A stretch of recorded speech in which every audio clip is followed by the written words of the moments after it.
Hi, have you ever wondered which straightening device is the best? Or maybe are you just bored and have nothing better to do? Either way, welcome aboard. Today I'm testing 3 different straightening devices. My old straightener from middle school, the Amika Polished Perfection Straightening Brush, and the Revlon one-step hairdryer. I'm putting to the test these 3 devices on a timeline of 3 weeks, and at the end I'll tell you which one I like the best and why, of course. Let's get into it. For a bit more context concerning my hair type and my hair journey, I've made a video that you can watch for more details by clicking on the eye. For each of the weeks, I'm starting the straightening process with my naturally curly hair. Let's get into the methodology of things. For my evaluation criteria, I'm essentially picking what matters the most to me: time, noise, volume of the hair, longevity of the hairstyle, tiredness of arms, flyaways, and general look. The first candidate I'm evaluating is my straightener from middle school. It's from the brand Rusk. It was purchased in the early 2000s in a mall kiosk, and it's been with me ever since I stole it from my sister. So I really have no idea how much it costs. I looked it up online and it seems that they still make them and they sell them around $100. For this one, we're gonna start with 100% dry hair. I'm not gonna act like I've never panic strained my hair as it was still damp, but I can acknowledge that it is not a good idea. I start by sectioning my hair down the middle, and then I'm separating my hair into 2 sections, the left and the right. Then I split my right section into 2 more sections, the top and the bottom. Then I split that section into 2 more sections. You don't have to do all that sectioning, but keep in mind the smaller the sections, the smoother the end result. I prep my hair with a heat protectant. The one I'm using is called Good Behavior from IGK. I like it because it's not only a heat protectant, it also makes my hair slicker and shinier. After spraying this on, I brush my hair to make sure it's not free, and I just go for it. The straightener is set up to 380 degrees, which isn't the highest setting, but it's pretty high. And I'll go over each strand about 4 to 6 times. This process is actually kind of fun. I usually like to watch some YouTube videos or watch Netflix as I'm doing this, so time goes by actually pretty fast. I have been straightening my hair for a few years, and this method is by far the most damaging one for the hair. There was a year I remember only using a straightener because I got sick of blow drying my hair with the round brush every week, but my hair at the end of that year was so damaged I had to chop it off. So short because the ends felt like actual hay. This method is the fastest with a total time of 35 minutes, which is an episode and a half of The Office. So yeah, it's tempting to go use it, but trust me, it's not the way to go if you plan on straightening your hair regularly. So this is the end result, and I always use a pump of Moroccan oil for the ends because they look thirsty AF. My hair looks shiny and sleek, but to me it's kind of borderline flat. It also created a ton of flyaways.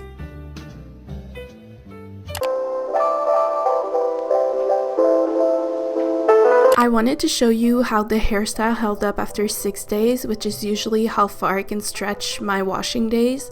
I do work out twice a week and I don't touch up the roots, which is why they got so curly, especially in the back. I've also been dealing with a super dry and flaky scalp, so at the end of the week my hair will look dandruffy, which is annoying.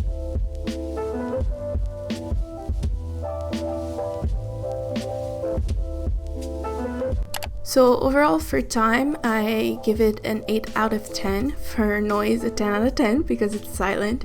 For volume, I wish it gave me more, so 6 out of 10. For longevity of the hairstyle, I give it a 7.5 since it could have held up one more day. For tiredness of the arms, I give it 9 out of 10. The straightener is pretty light and easy to move around, so not too bad. For flyaways, it's a 4 out of 10 because they get pretty intense and they won't go down for a while. And finally, general look, it's a 7 out of 10, but honestly that's just a question of preference. I honestly don't reach for the straightener ever. I only use it now when I want the super straight look because nothing will get my hair as straight as this. Alright, so next it's time for the Amika Polished Perfection Straightening Brush. That's literally the longest name ever. I remember around December 2017, this device got recommended to me on the Sephora website. At that time, I had never seen anything like it, so I jumped on the offer without reading a single review. Would not recommend. But since then, I know that every other brand has come out with their own version, but at that time, Amika was the first brand that I saw with this kind of product. The one that I got back in 2017 was a holiday set, and it came with a regular brush, a mini brush, as well as a dry shampoo and a texture spray, all for the price of $156. This version is now discontinued because they came out with a 2.0 version with an iRed technology. I don't really know what it does or if it's worth the upgrade. The brush heats up super fast and it can go up to 450 degrees, but I usually use mine on 410.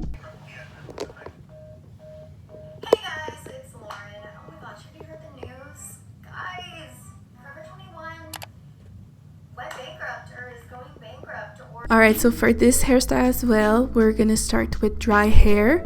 And for this tool, I don't think it's the end of the world if you use it on damp hair, but I would not recommend. Once again, I'm using my Good Behavior Spray by IGK as a heat protectant, and I'm separating my hair the same way that I did before. Now, even if this is a straightening brush, you still have to make sure your hair is combed through and not free before you use it.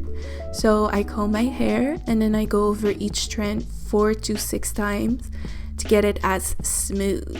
For this tool as well, I have the luxury of watching my YouTube videos. Love you, Lauren. So we love that.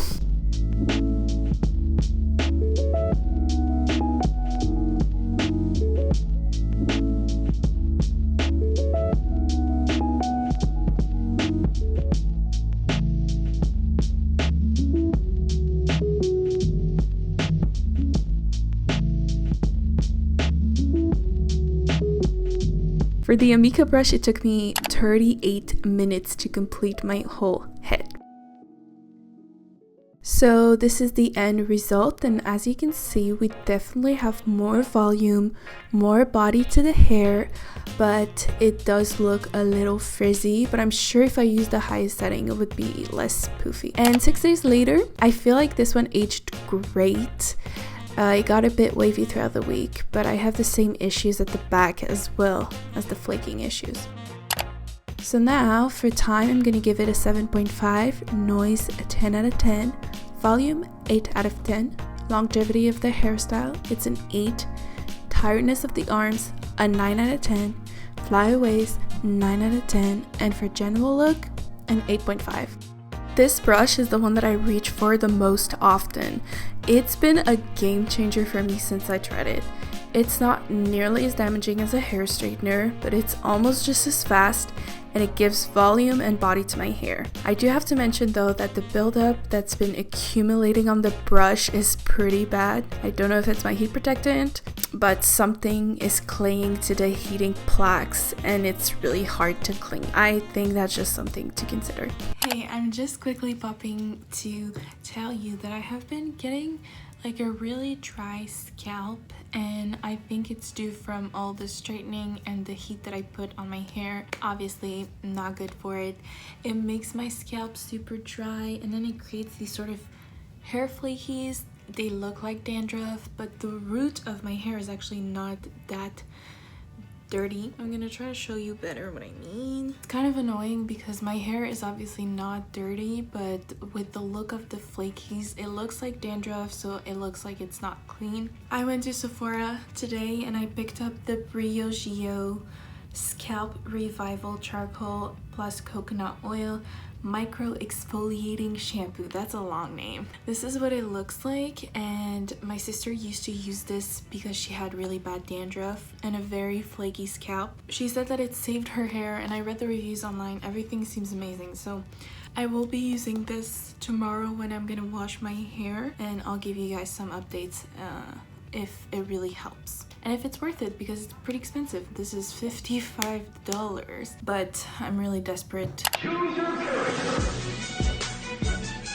Alright, so the last one is called the Revlon One Step Hair Dryer. It's a combination of a round brush and a hairdryer, which is genius. I only got it recently and this is my second time using it. This wasn't too expensive. It's only $59 and I got it at Walmart. There's 3 settings on it: cool, low, and high. For this one, we're starting with wet/damp hair, but I prefer starting with wet hair because if it dries too much, it can easily create frizz. So I start by brushing my hair and then I'm adding a pump of Moroccan oil as it's still wet, and then once again I am separating my hair the same as before. And for this one, it's even more important to have well parted hair since the brush is heavy and a little awkward to maneuver.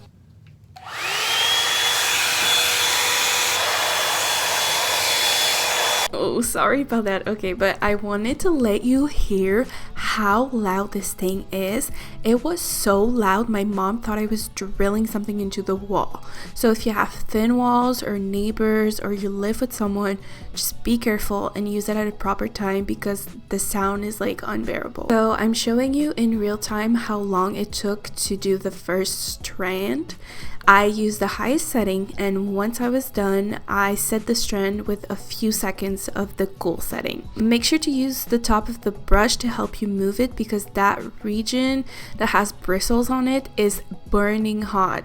I learned that at my own expense, so be careful because this thing gets super hot. This process was fastidious and painful. It's definitely easier than holding like a regular blow dryer and a round brush, but it's still tricky. It might just be because I have thick and curly hair, so might be different if you have thinner and shorter hair. Also, the fact that the sound is so loud is a turn off for me. I can't listen or watch anything, which makes this process so long. If you're rich and you own AirPods, I guess you can go off and live your life, but I'm not, so I can't do anything to make this more fun.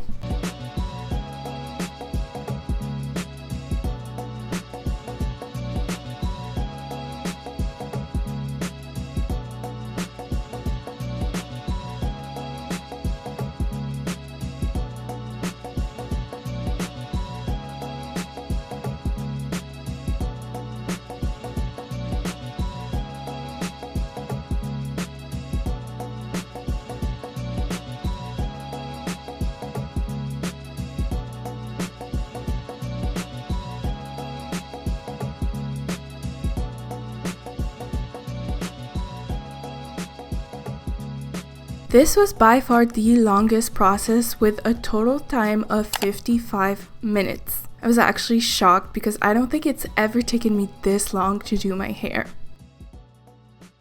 So this time I'm using some Way finishing cream.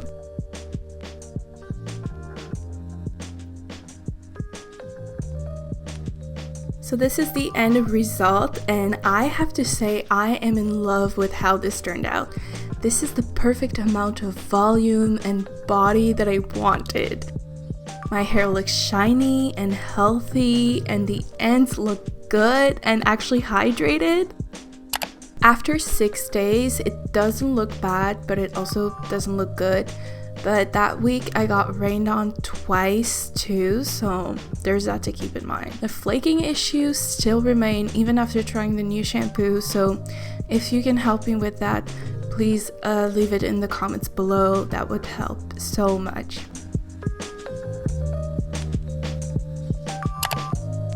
Okay, so for time, I gave it a 5 out of 10 because that almost took an hour. For noise, it's a 0 out of 10 because it was horrible. Volume, 10 out of 10, chef's kisses. Longevity of the hairstyle, a 7.5 out of 10.